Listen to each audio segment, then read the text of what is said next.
Welcome to the Productivity Podcast. Delighted today to be joined by head coach of my beloved Leyton Orient. Welcome, Ross Embleton. Thank you for having me. Pleasure to be on here. Be good for the listeners, Ross, if you want to give a quick introduction of your background and history in football. Yeah, very obviously, like a lot of people, most people, very proud of what my background has entailed. Obviously, now being a head coach, football manager at a professional football club is an incredibly privileged position. But obviously, my pathway for me has been a very different one to a lot of other people. I had a very minimal playing background, non-existent in terms of professional football. So I started coaching from a very young age, and I've worked across pretty much every element of football coaching within, grassroots and professional football clubs. So very proud of my background. Started at Leyton Orient as a young player and got released. Worked in sort of football and community in primary schools, housing estates, and some really sort of tough scenarios as a young coach. But probably my real grounding in terms of how to deal with people and young people and different types of environments. And then I went on to manage the club's academy, so a real sort of pathway through the club. And then, as I say, went away for a number of years and I worked at Tottenham Hotspur in the academy. I worked at AFC Bournemouth as the youth team manager. I had a short spell at Norwich in player recruitment, which again, it was very, very different element of the game. And it's far, far different to anything that I'd ever really worked in because it was very little coaching and looking at players, which taught me a lot, but wasn't a job that I felt that I was particularly successful at. But again, you can learn from a number of different scenarios. And then from there, I went back to Spurs and worked in a community department with 16 to 18-year-olds.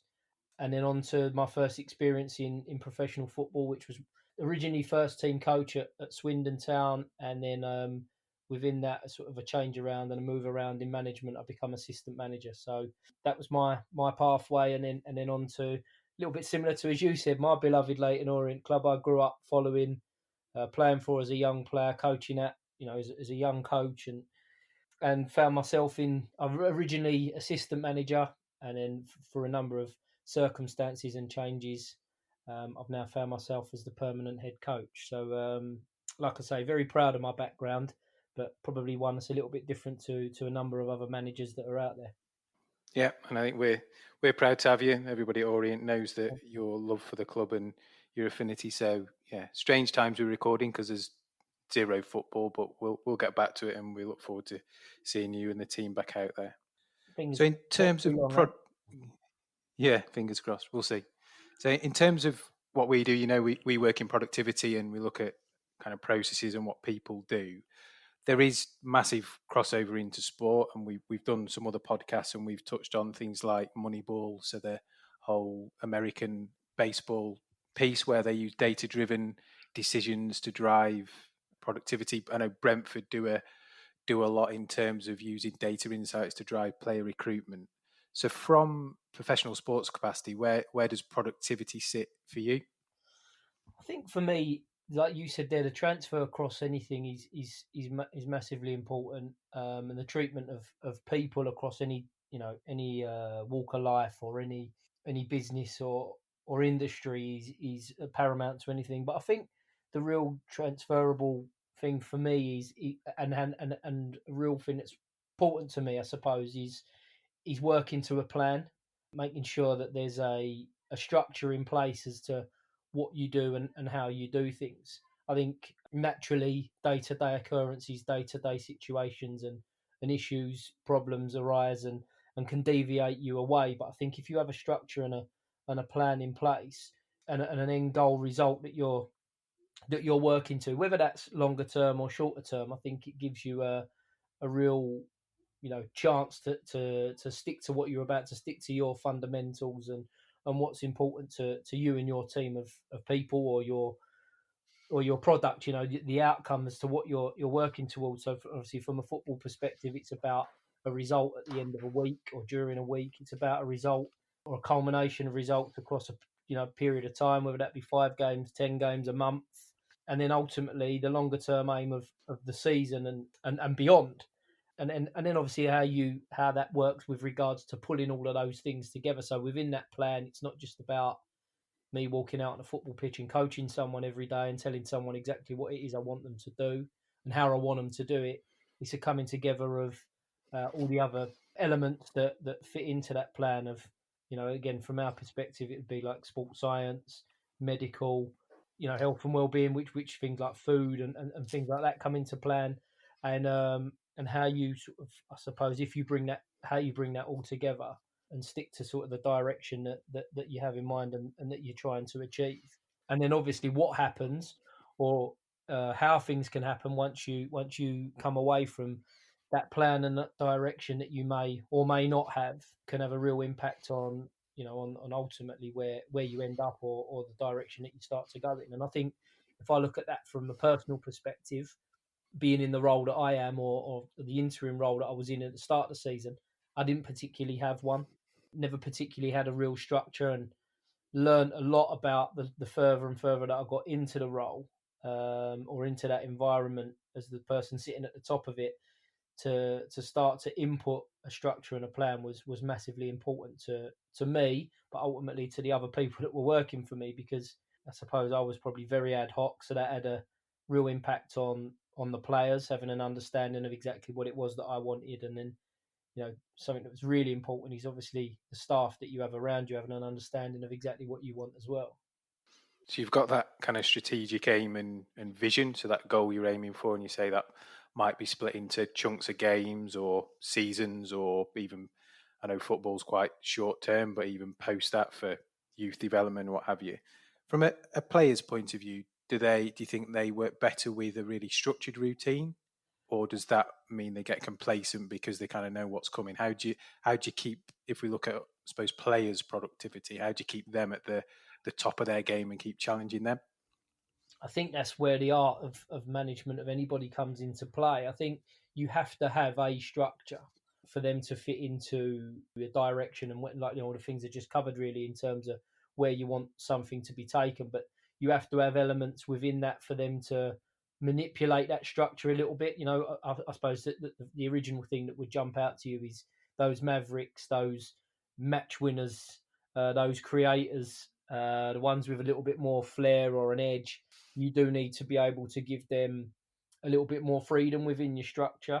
But I think that, when things are maybe not going particularly right, or, there's a period in games when you're under a little bit of pressure, or the game's not going in your favour, or, massively, certainly in this country and at the level that we play at, the standard of the pitches, the conditions that you might be playing in, there has to be that go-to structure, like we've already referred to, for even those mavericks and those ones with the little extra edge or creativity to revert back to. I think also the other side of that as well is, from a coaching perspective and a management of those players within that, is that how you put those messages across. So although I refer to structure, I do feel that within the way that certainly that we work at Leyton Orient, that there's that little bit more looseness in the way that we deliver the structure. So I'm probably contradicting the two words a little bit, but we don't like to nail down and be too straight and strict with the players in terms of this is exactly how you go about it.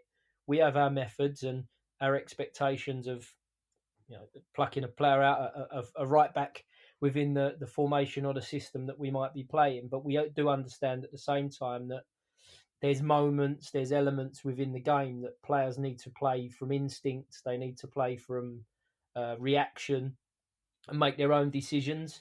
And I think you touched on there about youth development, but it's the same with first team players. They also, as much as they need a structure, they do need an understanding of when and how to use their own decision making processes in order to to create a goal, to beat a player, to entertain and get someone off of their feet. So I think it's being able to, and I think when you look at possibly the top and the best coaches and managers out there, they've got that real connection with their players, that the players know exactly what it is that they want and they expect of them. But at the same time, there's that element of, I'm not too on top of the players all the time in order to make every single decision a moment for them. Because I think that's not the reason why we all go to watch football. We want to be excited. We want to see players with talent and that extra little edge that the run of the mill people like us can't probably possibly deliver ourselves. So I think there needs to be that looseness within the structure that you have in order to allow people to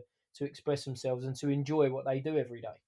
Some of the businesses we work with, ironically, they call us in to help them and develop their productivity, but some of the answers already lie within, they're just not listened to. So do you kind of invite creative feedback from players, coaching staff in terms of, I don't know, something that might be inventive on a set play or a passage of play? Yeah, very much so. I think the good one of the things you just mentioned there about having the answers within.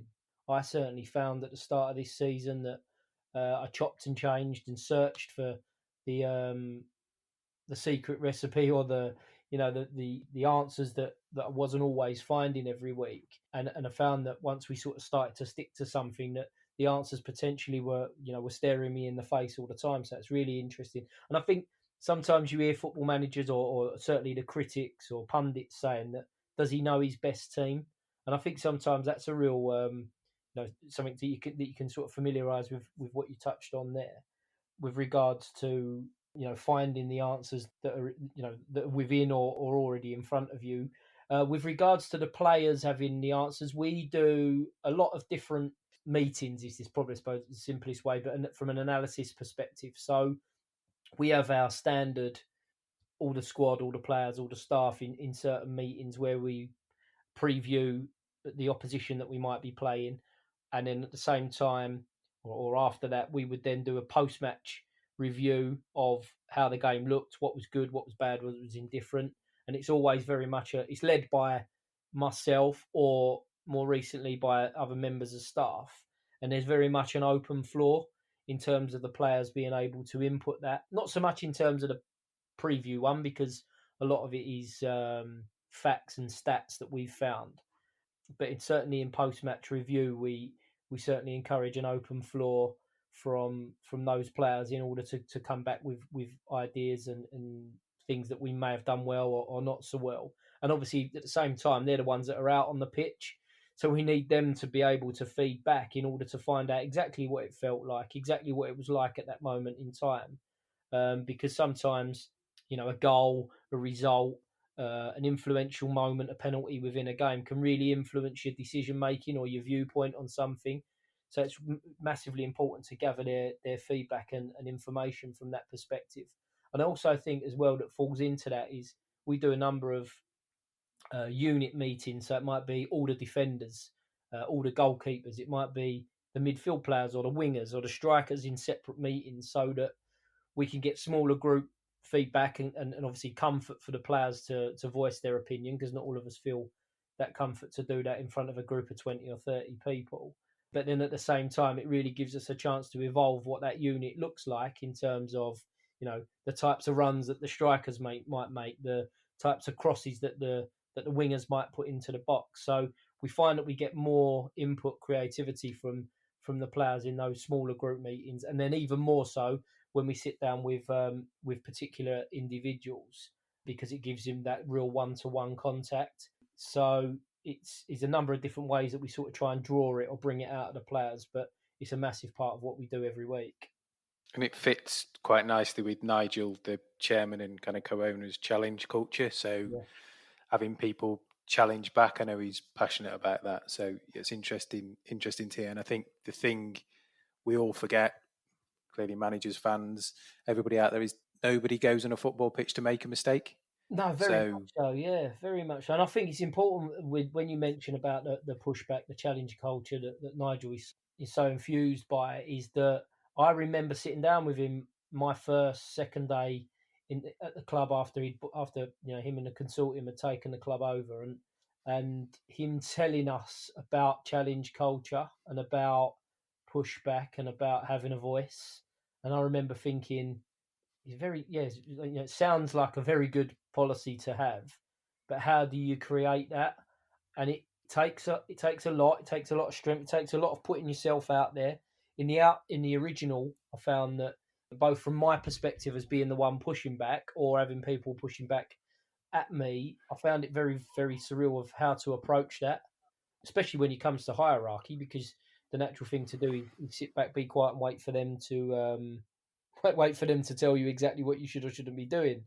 But I think once you can get that environment where people are relaxed to talk, and then at the same time people are confident to take on the information that they're being given, and not always have the immediate answers, but to be able to accept that you haven't, and to be able to go and find them and come back with consistent messages. I think it's certainly from a personal point of view, it's a great environment to be part of.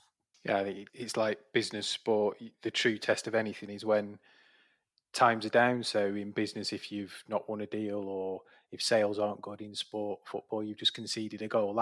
That's the point when you can tell about the culture and the spirit, because you're in it together. It's really easy to be, high fiving you if you've just scored or if you just won an amazing business deal or smashed your budgets. That's the easy stuff. It's the true test is, right, we've gone 2-0 down.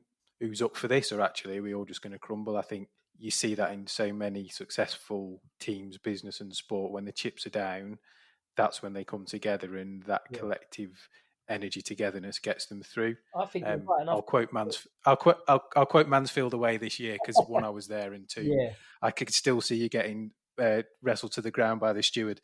Yeah, fantastic moment. But I think before I touch on that, but that's a hell of a moment for me that I'll always remember. But I think when you talk about that as well, it is that strength of not only when you go 2-0 down, but sometimes when you're going through a period of bad results. I think the natural thing for us to do in this country, or in football in general, and why managers only last 5 minutes in a number of roles, is that it's very easy for us to quickly just say it's all going wrong and it's all a load of old rubbish and it's all, that person's no good, as it would be for a number of the players. But I think that's when you really see the credentials of a coach, a manager, players being able to put their neck on the line, and then ultimately as well the big decision makers of owners, chairmen, CEOs being able to be strong enough to stick to what the plan is, to stick to what they know or feel might come good in time. So I think that's a huge moment for me. But I think touching on that game that you talk about there, in that scenario, is we were very, very poor in the first half, away to a team with a very, very good squad, and there was a lot of questions asked. Two dodgy penalties. That as well didn't help. But at the same time, I think what we really was the first time on that occasion that we really put some strong questions to the players and strong words to the players, and it was about trying to find out then, one, whether they reacted and how much they wanted to react themselves and for the team, and then at the same time, from my perspective, whether or not I could get a reaction out of them after a poor performance or a poor half.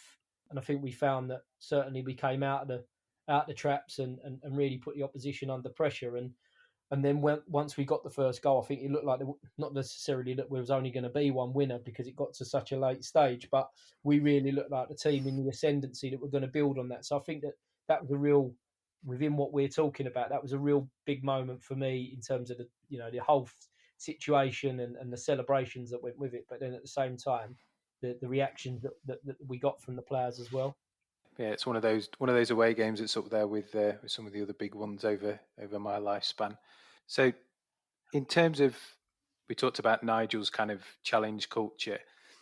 How, from your role, do you get involved in kind of balancing cost with efficiency feature considerations in the future? So we've touched on youth team. Clearly, there'll be some hopefully hidden gems that may come through that maybe have the ability to go on and do things in higher leagues that we sell on, but also you've got the whole player recruitment side of people coming in, people going out, and there'll be a budget, I assume, to work to. Yeah, certainly. I think probably the first and the easiest one to relate that to would be what our budgetary change was within being promoted from the National League back into League Two. It wasn't a drastic, huge improvement, but obviously there needed to be investment in terms of, like you just said there, players that were going to be leaving the club. First and foremost, just players that were out of contract and released. But then at the same time, selling our not our two biggest assets, but two of our biggest assets in terms of the strikers that scored all the goals, and trying to replace them. And I think the natural thing to then go and do is to try and research players from a higher level that you feel are going to come in and be able to replace the goals and the players that you've lost. But at the same time, that tends to cost a lot more money than it did for the two strikers that we had within that National League squad. So I think that's was something that obviously I was brought into the role in extreme circumstances, and it was to a degree the last thing on my mind in terms of getting to grips with. But that was a huge thing that I sort of started to learn about recruitment. Was it's not just necessarily about going out and trying to find on paper what is exactly what's perceived as being the right type of player for you. It's about trying to get the right personality, the right person, obviously with the skills to fit into the way that you want to go about your team playing. But then at the same time, from a budget perspective, it's about making sure that you manage that and manage the investment that you get off the back of selling two of your biggest assets, as I mentioned. I think the other thing that's massive for me since I've been at the club as well is that, like you touched on about assets there, we've got a number of young players that have come through the academy and continuing to come through the academy that we perceive as being the players that are going to play for the team as our first protocol. But at the same time, those players cost less in terms of their wages because they've come through your club and you haven't had to pay any transfer fees or anything along those lines. But it's also the young players that we have signed with, I suppose, the view to them being good for you as you sign them. But at the same time, they've sort of got that sell-on ability, if that's a word, that opportunity to make the most of having those players within your squad. Hopefully get the most success from having them, but they're still at an age where potentially they'll still make money for the club. So it's how your recruitment fits within that. That is it a player that we're going to just get the very most out of at 28, 30, but there's not going to be a huge amount of potential of earnings on top of that? Or is it a player that's 23, 24 that's still going to make mistakes, still learning, maybe not have a huge amount of appearances under his belt and experience at the level that you might be playing at, but there's an opportunity that if he comes good, he does well for you and goes on to earn more in the future. And within that as well is a big part of it is staffing. With us here, we have a privileged setup in terms of the staff structure, but at the same time, it's quite a young workforce. And I remember when I first come into the club, it was only really the two managers that we've had that were touching 50 or in their 50s that were older members of staff in terms of coaching staff, the support staff, the medical people, the media staff that we have around the first team as well. So it's about not that you make money or you recruit anything like that off of having good staff around you, but the energy and the environment that those people create in terms of being able to further develop those assets that we're talking about to potentially earn the club money in the future or bring the club success. There must be a point where you almost trade off having two lesser players for one premium player, let's say, if that's how we want to classify them, or investing that money into you. So there must always be I don't know what the right word is, a challenge in terms of where's the right place to invest that money, because some will be for a short return.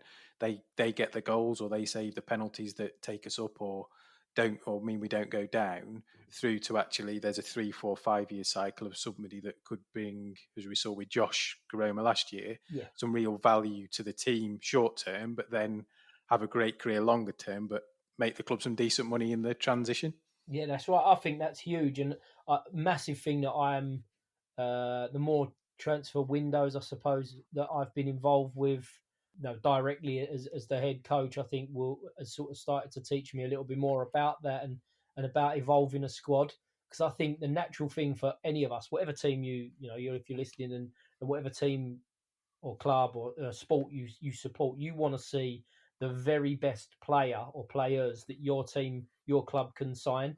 So sometimes it's not actually necessarily a viewpoint that you look at and you go, well, we could do with a cover goalkeeper or a young fullback that might not play every week. He might only get 8-10 games in a season, but he's an important part of the squad, and he's capable of pushing that, that player with a little bit more experience, or that player that's a little bit more established in the team. And I think that's a huge thing of what I learned about, or I'm learning about, certainly as we come in to whenever the end of this season's going to be, and recruitment for next year is about. It's not necessarily about going out and finding the very, very best player. It's about how is that going to suit your squad and suit your club, and what is already in the system or in the club already that we're going to need to be able to support, but strive to push on further from both players' perspectives, so that there's competition for places. So I think it's a massive part of what I've learned, certainly since January, about the recruitment of different players at different stages of their career and what their motivations are. I think I look at some of the players that we've had with us in recent times, and might be on the other side of 30, but they continue to want to get better. They might they might be at the very, very back end of their career, and they're interested in their coaching, but they know that their coaching is going to evolve them as a player a little bit more. They have an understanding about how they help young players that's going to help the team and help the squad. So again, it touched on it a couple of times about recruiting the right person, whether that be the 21-year-old that's not ready to go into the team yet, or the 29-year-old that we feel is going to get us the week in, week out performances to get us up the league and promoted. It's about that right character that's going to be able to help evolve the whole team, and obviously then fit in with what your club's about. It's interesting. So you're balancing kind of the team productivity and ethics against the individual players that might come in or out, or you selecting the first team squad. Yeah, 100%. And I think it probably it comes back to the beginning question that you spoke about that that balancing act of what the top managers, top coaches, top people in any business would be capable of doing, is being able to galvanize all of that and be able to bring all of that together, to have staff and people around them to develop those people and players within your team and your squad and your setup in order to get the best results and find the right recipe to success. And I think that's a massive part of that for me. We have at the club here, when we have a week with no midweek game, we have a hell of a lot of mornings and post session individual sessions with the players that really try to round off or refine or develop certain techniques or elements in their game that are either their strengths or their weaknesses. Because I think it's vitally important from anybody's perspective is that we don't just look at someone and say, oh, he's really good at that, so we'll just leave that alone. From my perspective in football, that's what's really going to evolve you to perform at your very, very best, is if we make your strengths and your qualities better all the time. So we've created a bit of an environment really where there's constant learning and a constant evolvement of people's strengths and weaknesses in order to galvanise that whole team, whole squad environment to keep making people better and drive people towards that ultimate goal. And then obviously around that and on top of that, in order to refine that success or create that harmony within the group to get to where we want to, there's a lot more structure that goes into those team coaching sessions or training that we have every day that involves the whole squad. But then at the same time, we have those opportunities to pull out individuals to make sure they're getting the real detail of what they need to kick on and move forward. Like I say, whether that's at 19 or 34. Yeah, and you hear those stories of, I know, David Beckham, Lampard being the ones out there doing extra free kick practice or penalty taking for hours afterwards that drives them to be elite. So they clearly don't stop learning, even if they're better than most of the population at something. Yeah, I think that's that, and I think that then becomes about how far or how much that individual wants that success or wants to get better. And like you say, those, the Beckhams, all those, Ronaldo is the best one to look at the moment, because it's not just his footballing ability; it's the way he looks after himself and the way he's developed himself as an athlete as well, that has brought that all round package to him being one of, if not the best player in the world. So I think it then does become about that, and I think for us it's about trying to create the environment, trying to take people towards doing something to show them how it's going to help them get better, and then how much further they strive is how much more they want to get out of themselves. I think we try to, like I say, structure the work, try to show them the types of performance or the type of techniques or skills we feel they need to refine and home in on. And then it's about how much and how many more they want to do that. It's not always about going and standing out with the coach or going out and standing with the manager or the fitness coach, the physio, in order to get better. It's about how much you want to do that. Do you want to go in the gym on your day off? Do you want to stay behind after training and make yourself that little bit stronger if your upper body's not quite there yet? Is it, your volleying, your heading, your passing? It's not just that 20 minutes that I do with you on a Monday morning, or those 40 minutes that we do for a week on a Monday and a Friday. It might be, it's about you staying out after training and doing them on your own, and not just when the coach sort of holds your hand and tries to show them exactly how to do it. I think that the real experts, the ones who really want to reach the top, are the ones that continue to strive to do it at any stage, not just when they've captained England or they've won the Champions League. It's about continuously trying to be the best out there, isn't it? Yeah, and I'm halfway through watching on Netflix. It's called The Last Dance, which is about Chicago Bulls basketball team in the late mid-90s with Rodman and Pippen and Johnson and Michael Johnson. Some say he's the best sports person ever, but you can just see that never gives up. It's all about winning to a degree, sometimes probably too much, but it's all about just excellent. So yeah, fascinating. So really appreciate you coming on, Ross. I don't think you have to be a Leyton Orient fan to listen to this. I think there's some fantastic general sports, football stuff, business as well. Question we're asking everybody on the podcast is, what's the best bit of business advice you've ever been given? You can relate it to sport if that's easier. Yeah, I mean, I think, I suppose that's probably the simplest thing for me, because I spent most of my life in sport. But I think you sort of stole my thunder a little bit early on when you mentioned about Nigel's pushback and challenge culture. I think that's from any walk of life. And I sort of say this a lot to people, and I get the impression sometimes people frown at me when I say it, but there's so many crossovers across life in terms of how you treat people and what you do with people every day in football, as what you would do every day if you run a small factory. So I think there's so many crossovers, and I think I wouldn't say it was directly advice, but I think the culture that Nigel really has brought to the club and a real direction is probably one of the first times really in my career that there's been recognizable direction towards something, and not working too ad hoc, which I think is very easy to do within football. So I think that's been something that's really, really helped me evolve as a person, as a coach, as a manager, to deal with people, is being able to take and like I said earlier, to take and give out that pushback, that challenge, without feeling as though you're overstepping the mark, and then at the same time without being too defensive when someone challenges you. So I think that's been something that's really, really helped me progress. And then I think as well, and it's probably going to sound really simplistic and a little bit corny, but my dad always taught me about treating people properly. So like I say, again, doesn't necessarily relate to business, but I think it was always about treating people how you wanted to be treated, trying to create an environment that you would like to be part of. And I always feel as though, as again, probably as simplistic as it might sound, that creating an environment where people enjoy coming to work, creating like, culture is a word that's used really easily now, isn't it? But I think creating a culture where people enjoy being part of something and want to be in that environment as much as possible, and you see that they're spending more time within that environment, is something for me that, if you treat people properly and in the right way that you would want to be treated, I think you give yourself an opportunity and a chance to get all the other things right within it. Yeah, totally agree. Well, thanks for your time once again, Ross. Good luck whenever we do get back to football, but we look forward to seeing you back in the dugout. Thank you.